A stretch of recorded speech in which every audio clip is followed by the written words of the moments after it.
প্রিয় নবম, দশম ও দ্বাদশ শ্রেণীর ছাত্রছাত্রীরা, আজ একটি বিষয় নিয়ে আলোচনা করব যেটি মূলত নবম ও দশম শ্রেণীর জন্য। তবু আমি দ্বাদশ শ্রেণীর ছাত্রছাত্রীদেরও বলবো, তোমরা বিষয়টি একটু শোনো, তোমাদের কিন্তু এটা কাজে লাগবে।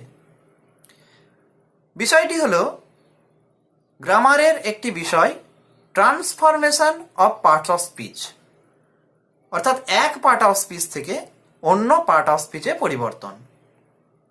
দেখো, তোমরা এটা সহজেই করতে পারো।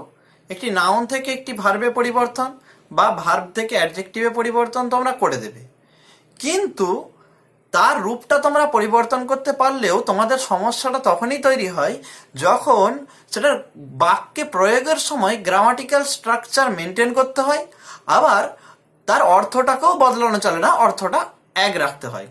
সেক্ষেত্রে তোমাদের একটু সমস্যা হয়ে যায়। বলতে দ্বিধা নেই, কিছু কিছু ক্ষেত্রে আমাদেরও সমস্যা তৈরি হয়, সুতরাং ঘাবড়ানোর কিছু নেই।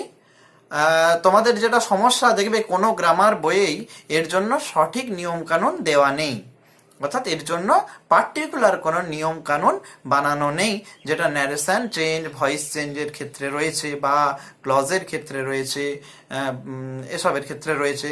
তো এখন আমি তোমাদের সুবিধার জন্য কয়েকটা বৈশিষ্ট্য খুঁজে খুঁজে বার করেছি এবং সেভাবেই আমি পড়াই।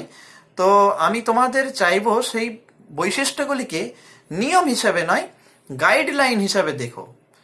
আর আমি একটা কথা বলতে চাই, দেখো, এইভাবে তো ক্লাস করা অভ্যস্ত নই আমি। এইভাবে ক্লাস করতে তোমরা সামনে নেই, ক্যামেরার দিকে তাকিয়ে তাকিয়ে বলতে হয়, তো সেক্ষেত্রেও কিছু ত্রুটি বিচ্যুতি হতে পারে। তাছাড়া আমি এইগুলো নিজের মতো করে এই বৈশিষ্ট্যগুলো খুঁজে বের করেছি, এর কোথাও কোথাও লুপহোল থেকে যেতে পারে। তো তেমন কোনো যদি ত্রুটি রয়ে যায় তাহলে আগে থেকেই তোমাদের কাছে ক্ষমা চেয়ে নিচ্ছি। তো আজকে বেশি কথা না বলে চলো পড়াটা শুরু করি।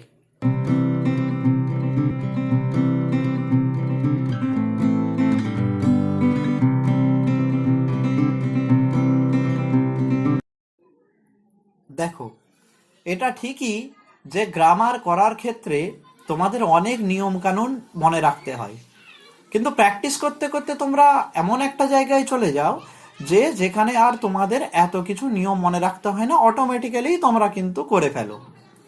তো আজকে আমি যেটা পড়াবো সেটার ক্ষেত্রে কিছু গাইডলাইন তোমাদের দেব, কিন্তু এগুলি প্রথমে মনে হতে পারে একটু খটোমটো লাগতে পারে, কিন্তু এই স্টেপগুলো ধরে ধরে কয়েকদিন করার পর কিন্তু তোমাদের অভ্যেস হয়ে যাবে। দেখো, প্রথমে যখন তোমরা সাইকেল শিখেছিলে তখন তোমাদের ব্যালেন্স ছিল না, তোমাদের অনেক কিছু মাথায় রাখতে হতো, এটা ডান প্যাটেল, এটা বাঁ প্যাটেল, এটা ব্রেক, এটা হ্যান্ডেল, অনেক কিছু খেয়াল রেখে তোমাদেরকে সাইকেল চালাতে হতো, যে এবারে আমি ডান প্যাটেলটায় প্রেস করব, এটা বাঁ প্যাটেলটা প্রেস করব। তো তারপরে যখন শিখে গেলে আস্তে আস্তে প্র্যাকটিস করতে করতে তোমাদের কিন্তু আর অত কিছু মনে রেখে চালাতে হতো না, এখন কিন্তু অটোমেটিক্যালি তুমি চালিয়ে ফেলো। তো প্র্যাকটিস মেক্স পারফেক্ট। আমি যে আজকে রুলস বলবো না, যেগুলো আজকে তোমাদের গাইডলাইনগুলো বলবো, সেগুলো কয়েকদিন পর কিন্তু তোমাদের অভ্যেস হয়ে যাবে, তখন কিন্তু তোমাদের দেখবে এত কিছু আর মনে রাখতে হচ্ছে না। তাই যে গাইডলাইনগুলো তোমাদের দিচ্ছি, এত পয়েন্ট থেকে ঘাবড়ে যাওয়ার কোনো কারণ নেই। তোমরা যেভাবে বলবো সেভাবে কয়েকদিন প্র্যাকটিস করো, তাহলেই দেখবে হয়ে গেছে। ঠিক আছে? বেশ। দেখো,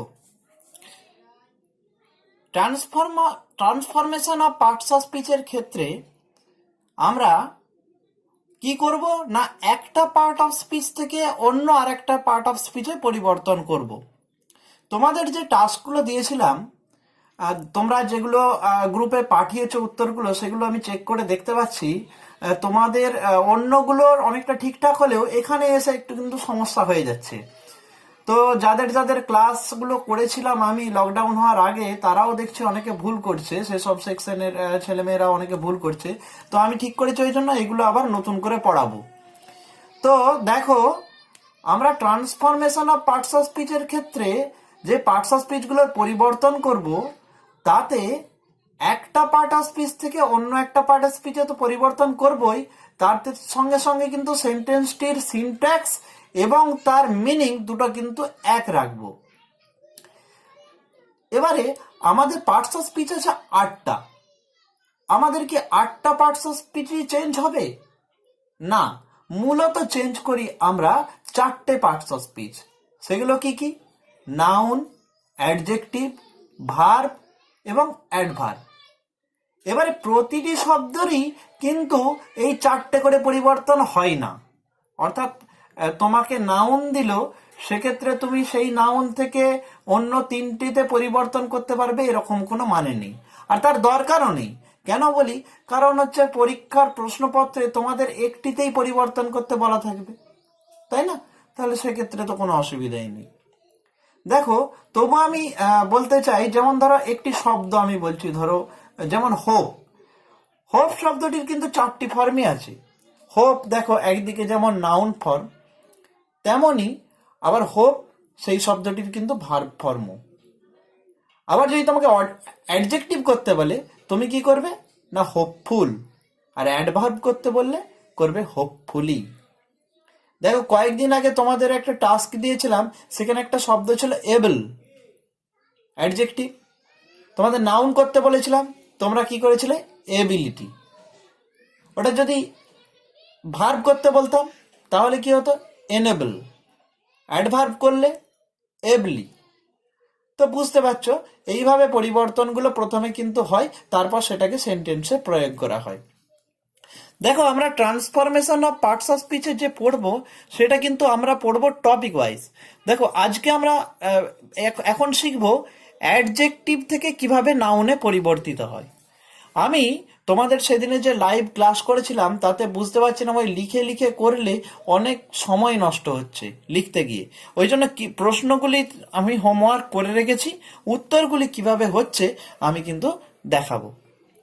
দেখো, ট্রান্সফরমেশন অফ পার্টস অফ স্পিচের ক্ষেত্রে আমি কয়েকটা কিন্তু বৈশিষ্ট্য অর্থাৎ গাইডলাইন বানিয়ে রেখেছি। এইগুলো তোমরা যদি একটু ফলো করো, আমার মনে হয় তোমাদের এইটা করতে কিন্তু অনেকটা সুবিধা হবে। এগুলোকে কিন্তু একবার রুলস বলো না, আমি তোমাদের সাহায্যের জন্য, তোমাদের যাতে সুবিধা হয় তার জন্য এটা একটু নিজের মতো করেই বানিয়েছি। এর কিছু ভুল ত্রুটি থাকলেও থাকতে পারে। দেখো, প্রথম কি বলছি? Read the given sentence carefully. অর্থাৎ প্রথমে আমরা যে বাক্যটা দেয়া হয়েছে সেটা ভালো করে পড়ি। Ratan is foolish. রতন হচ্ছে বোকা। 2 নম্বর, find out from which part of speech you have been asked to change and into which part of speech. তোমাকে কোন পার্ট অফ স্পিচ থেকে কোন পার্ট অফ স্পিচে পরিণত করতে বলেছে। তোমাকে অ্যাডজেক্টিভ থেকে নাউনে পরিবর্তন করতে বলেছে। এবারে দেখো, 3 নম্বর, যেগুলো খুব গুরুত্বপূর্ণ সেগুলো কিন্তু আমি স্টার মার্ক দিয়ে রেখেছি। 3 নম্বরে বলছে যে now change the part of speech just below the instruction and again write it in the middle of the answer space. কি বলছে? না, যে পার্ট অফ স্পিচটাতে পরিবর্তন করতে হবে, যেখানে ইনস্ট্রাকশন আছে, এখানটা ইনস্ট্রাকশন দেওয়া থাকে, তো নাউন ফর্ম বলে লেখা থাকে, তার তলায় একটু ছোট্ট করে লিখে নাও। কি না? ফুল। ফুলিশের নাউন ফর্ম কি? ফুল। এরপর দেখো, এই অ্যান্ড এর পরে কি বলছে? Again write it in the middle of the answer space. এই যে অ্যান্সার স্পেসটা আছে তার মাঝে একটু লিখে নাও এই ফুল শব্দটি। লিখে নিলাম। কনসেন্ট্রেট অন দ্য নিউ ওয়ার্ডটার উপর কনসেন্ট্রেট করো, এটাও কিন্তু star mark. Now find out which part of the sentence holds the keyword or keywords to locate the direct relation. অর্থাৎ এটার সঙ্গে ডাইরেক্ট রিলেশন আছে সেন্টেন্সের বাকি অংশটার মধ্যে, কোন কিওয়ার্ডটা সেটা খুঁজে বের করো। ফুলিশ, বোকা। এই ফুল, বোকা, এই বোকাটা কে? না, বোকাটা রতন। সেটা আমরা লিখে নেব, না রতন। এবারে দেখো, এই যে রতন লিখে নিলাম, এরপরে বলছে 5 নম্বর পয়েন্ট, এটা কিন্তু খুব একটা ইম্পর্টেন্ট নয়। বলছে কি পেলে? Now you have got a change part of speech. একটা তুমি চেঞ্জ পার্ট অফ স্পিচ পেলে। আর কি পেলে? দি রিলেটেড কিওয়ার্ড, এটার সঙ্গে রিলেটেড যেটা কিওয়ার্ড সেটা পেলে। 6 নম্বরটা important. Now put the keyword or keywords at the right or left side as per requirement. এরপরে যেগুলো এদের বা এর সঙ্গে যেগুলো আরো গুরুত্বপূর্ণ শব্দ বা ফ্রেজ জড়িত, তাদেরকে তোমরা লেখো অ্যাজ পার রিকোয়ারমেন্ট, যদি প্রয়োজন হয়। এখানে যেমন ছোট্ট, এখানে আর প্রয়োজন নেই।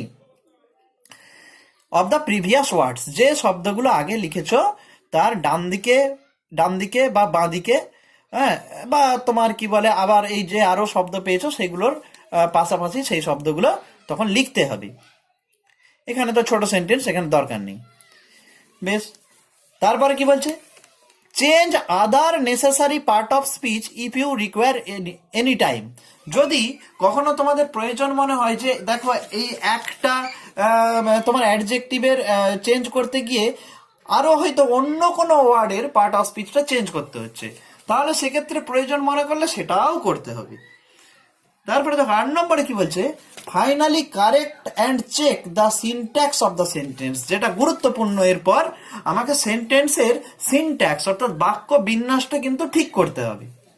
রতন ইজ ফুলিশ, রতন বোকা, তার মানে কি রতন হয় বোকা, রতন ইজ ফুল। এবারে ফুলটা কি, ফুলটা তো নাউন, বোকা লোক, তাহলে রতন ইজ এ ফুল, রতন হয় একজন বোকা লোক। বোঝা গেল? এরপর দেখো, দি present weather is not comfortable for us. বর্তমান যে আবহাওয়া সেটা আমাদের জন্য মোটেই আরামদায়ক নয়। আরামদায়ক যে নয় সেটা তোমরাও বুঝতে পারছো, আমিও বুঝতে পারছি। দেখো এই দুপুরে এত গরম যে এখানটায় দেখো আমার হাতের ঘাম দিয়ে এখানটা ভিজে গেছে। তো এটা বলছে কমফর্টেবল, এটা অ্যাডজেক্টিভ, এটা তাহলে আর আমরা বারবার এই কিন্তু নিয়মগুলো খুলবো না, এটা কিন্তু আমি তোমাদের গ্রুপে পাঠিয়ে দেবো এই যে কি বলে এই গাইডলাইনগুলো, তো তোমরা মিলিয়ে মিলিয়ে করবে। কমফর্টেবল, এটা নাউন ফর্মটা আমি কি লিখে নেবো ছোট্ট করে, না কমফর্ট, আরাম। এবারে আমি কি বলেছি, এটা আমি কি করব না এইখানে লিখবো কমফর্ট শব্দটা, কমফর্ট। এই কমফর্ট আরাম এর সঙ্গে কে, এর মধ্যে কে, আমরা, কার সঙ্গে সম্পর্কিত, না ওয়েদারের সঙ্গে, না the present weather, the present weather. এবারে তো কমফর্টেবল আরামদায়কটা হয়ে গেছে আরাম, তাহলে দি প্রেজেন্ট ওয়েদার আরাম কি করে না, আরাম দেয় না, তাই না, আরাম দেয় না, তাহলে কি করবো, আরাম দেয় না, কমফর্ট তো লিখেই নিয়েছি, তাহলে ডাজ নট গিভ কমফর্ট। কাদেরকে দেয় না, আমাদেরকে, টু আস, আমাদের দেয় না। অথবা তুমি এভাবেও লিখতে পারো, the present weather gives no comfort to us, এভাবেও লিখতে পারো। ঠিক আছে, তারপরে দেখো, এটা তো গেলে দুটো আমি সিম্পল সেন্টেন্সের উদাহরণ দিলাম, একটা ক্লজের উদাহরণ দিই। That Ram is angry is known to all, noun ক্লজে আছে, এটা তার সাবঅর্ডিনেট ক্লজ, বাকিটা প্রিন্সিপাল ক্লজ। তো দ্যাট রাম ইজ অ্যাংরি, এর মধ্যে অ্যাংরি শব্দটা হচ্ছে অ্যাডজেক্টিভ, এটার আমি নাউনটা ছোট্ট করে লিখে নেবো কি না অ্যাঙ্গার। এবার অ্যাঙ্গার এখানেও লিখে নেবো একবার, অ্যাঙ্গার। এই অ্যাঙ্গারটা কার বলো তো, রামের। তাহলে মেন কিওয়ার্ড কি, এটা তো আছে, অ্যাংরি শব্দটা তো সাবঅর্ডিনেট ক্লজের মধ্যে ছিল, তাহলে এর কিওয়ার্ডটাও খুব সম্ভাবনা আছে যে সাবঅর্ডিনেট ক্লজের মধ্যেই থাকবে, খুঁজতে সুবিধা হবে। তাহলে সেক্ষেত্রে অ্যাংরি, তার থেকে করেছি অ্যাঙ্গার, অ্যাঙ্গারটা কার বলা হচ্ছে না রামের, কিওয়ার্ডটা হলো রাম। রাম তো রাগ নয়, রাম রাগ নয়, রামের রাগ, রাম থেকে হয়ে গেল রাম এর, রামের রাগ। দেখো রামের, that Ram is angry, Ram যে রাগী, তাহলে রামের রাগ, এটা তো পরিবর্তন হয়েই গেল। তাহলে আর আমি এখানে আর কি আর ক্লজ রেখে কি করব, রামের রাগটাই তো আমাদের সবার জানা, তাহলে Ram's anger is known to all, মিটে গেল। সুতরাং খুব ইজি ভাবে ভাববে, বেশি কঠিন করে ভাববে না। ঠিক আছে, চলো সময় নেই, পরেরটা দেখি। দেখো তোমাদের আমি একটা টাস্ক দিয়েছিলাম, we know how able he is, তাই না? এবারে আমি ধরো নাম বসিয়ে একটা আমি করলে সুবিধা হবে, নাম একটা ধরো বসিয়ে দিচ্ছি, ধরো we know how able Rahul is. Rahul কতটা দক্ষ আমরা জানি, তাহলে এবল থেকে কি করে দিলাম আমরা, এবিলিটি। এবিলিটি, এবিলটা ছিল অ্যাডজেক্টিভ, তার থেকে এটা গেল নাউন। ছোট্ট করে এখানে লিখে নেব এবিলিটি।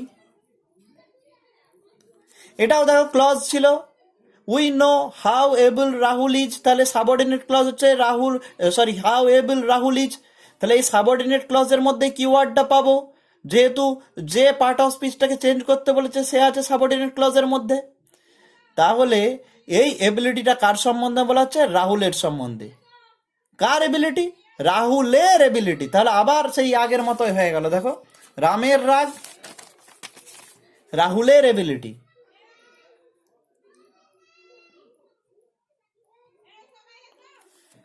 তাহলে how able Rahul is, Rahul কতটা দক্ষ, মানেই তাহলে রাহুলের মোট দক্ষতাটা, সেটা আমরা কি করি, আমরা জানি, উই নো রাহুলস এবিলিটি।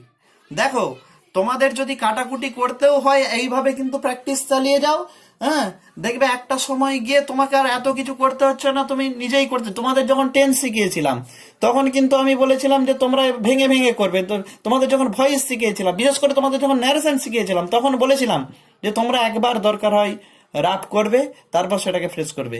তো সুতরাং এইভাবে প্র্যাকটিসটা করো, দেখবে ঠিক হয়ে যাবে। তারপর দেখো আমি তোমাদের সবসময়ই বলি যে দেখো তোমরা যে যখন টেক্সট পড়বে, তোমরা কিন্তু সবসময় টেক্সটটা পড়ার সঙ্গে সঙ্গে তার কিন্তু গ্রামাটিক্যাল দিকটাও খেয়াল রাখবে। তো তোমাদের আমি সবসময় টেক্সট পড়ানোর সময় গ্রামারগুলো যেহেতু টেক্সচুয়াল লাইন থেকে করিয়ে দিই, আমি এইখানেও এটা বোঝানোর জন্য একটা তোমাদের টেক্সচুয়াল লাইন এখানে আমি উদাহরণ দিতে চাই। দেখো ক্লাস লাইনের লেসন 2-তে পেজ নাম্বার 10 খুলবে, অল অ্যাবাউট এ ডগ, এই যে টেক্সটটা রয়েছে, এই যে গল্পটা রয়েছে, সেইখানে দেখবে একটা লাইন আছে 10 নম্বর পাতায়, the passengers burst out with indignant protest. প্যাসেঞ্জাররা রাগপূর্ণ প্রতিবাদে ফেটে পড়েছিল। তো প্রতিবাদটা কি ছিল, রাগপূর্ণ, এটা অ্যাডজেক্টিভ, এটার আমি নাউন করব ইন্ডিগনেশন। লিখেও নেবো, ঘাম দিচ্ছে কিরকম দেখেছো তো, পাখাটা চালাতে পারছি না, রেকর্ডটা ভালো হবে না বলে ইন্ডিগনেশনটা লিখে নেবো, ইন্ডিগনেশন। এবারে বলো আমাকে যে এই ইন্ডিগনেশনটা কার জন্য বসেছে, প্যাসেঞ্জারদের জন্য না প্রোটেস্টের জন্য, কোনটা ইন্ডিগন্যান্ট, কোনটা ছিল, প্যাসেঞ্জাররা ছিল না প্রোটেস্টটা ছিল, প্রোটেস্টটা ছিল ইন্ডিগন্যান্ট। তাহলে এটাও তার ক্ষেত্রেই বসবে, তাই না? তাহলে এটাকে আমি ছাড়লাম। এবার প্রোটেস্টটা আমি বলেছি, এই যে দেখো এইখানে আমি বলেছিলাম, now put the keyword or keywords at the right or left side as per requirement of the previous words. মানে এই যে আমার এই যে ইন্ডিগনেশন, এটা বসেছে প্রোটেস্টের জন্য, এটা আমি এখানে ধরো লিখে রাখছি প্রোটেস্টের জন্য, এই প্রোটেস্টের জন্য। তাহলে আমাকে অন্য আর কিওয়ার্ডগুলো, এটা বড় সেন্টেন্স যেহেতু আরও কিওয়ার্ড এর সঙ্গে যেগুলো সম্পর্কিত বসাতে হবে। প্রোটেস্টটা কার, প্যাসেঞ্জারদের। প্যাসেঞ্জাররা কি করেছিল, প্যাসেঞ্জাররা, the passengers burst out with protest,